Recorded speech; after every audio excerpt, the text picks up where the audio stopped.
কাবা শরীফের দিকে আমি আমার রুখ করলাম। আল্লাহু আকবার বলে নামাজে দাঁড়াইলাম, কাবা শরীফের দিকে রুখ করছি।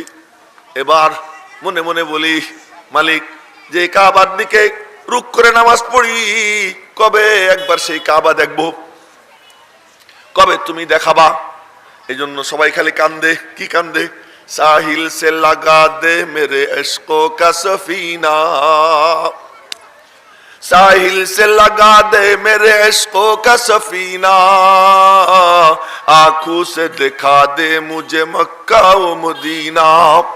মালিক, এই চোখ দিয়া মক্কা মদিনা দেখাইয়া দাও, খানায় কাবা দেখাইয়া দাও।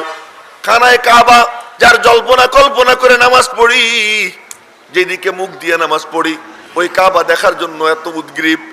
আচ্ছা বলেন তো, আমি যখন নামাজের মধ্যে বলি আল্লাহুম্মা সাল্লি আলা মুহাম্মদ ওয়া আলা আলি মুহাম্মদ,